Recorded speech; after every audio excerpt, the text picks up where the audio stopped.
Thank you, Madam Chairwoman. I want to thank the panel for appearing today. My question is for Dr. Franklin. Yes, ma'am. In your testimony, you referenced the development of a new Suicide Prevention Coordinator Program Guidebook and a Suicide Prevention Program Directive. When will these be approved and released to the field? I don't have the exact dates with me, but I can definitely get those back to the committee in very short order. So in your opinion, is the suicide prevention program and the coordinators who are responsible for its execution, are they consistently trained and monitored throughout the VA system? Yes, they are consistently trained and monitored, and they're trained through a number of different portals and avenues that I can run through with you if you're interested. And then there are a number of oversight processes and protocols in place at the VISN level and at the VACO level through a number of bodies. I'm happy to get into more details with you. I'm also cognizant of the fact that you might have more questions. So, Yes. okay.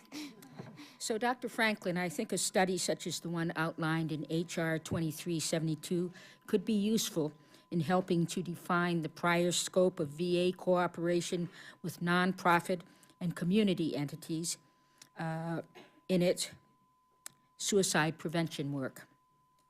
Do you have an estimate as to how many such agreements currently exist, and give us an example of one or two and how they're working? Sure, absolutely. So within my program in suicide prevention, we have a total right now of 68 partners, and this is just my little program. This does not, little I shouldn't say, this does not count for the choice program and all the partners in other entities across the VA. But we have 68 of those, 34 are signed MOAs or MOUs.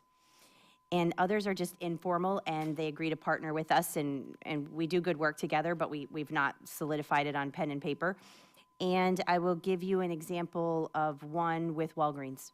So we have an MOA with Walgreens reference the 14 veterans, that there may be some veterans that might pick up their prescription at Walgreens, and they might touch a Walgreens facility. So this MOA calls for us to train Walgreens pharmacists on veteran culture, cultural competence, what it means to wear the uniform, and how to ask the question, have you served, and have you worn what is that like, and to really join with our veterans. And then it teaches them also about suicide prevention risks. So I actually train all the pharmacists in Walgreens on suicide prevention myself. I get on a webinar and I train them, and I go through a series of Q&A with them to bring them up to speed on everything from our veteran crisis line, our campaign around Be There, hashtag Be There for veterans, and around how to ask the question, are you thinking of ending your life? How many prescriptions are you on? And then Walgreens also takes our veteran crisis number and pushes it out to all of their employees at the pharmacy. They give it also to veterans and veterans' family members, and those are just a few examples, but all of that is written into stone on the official MOA, and we stay true to it.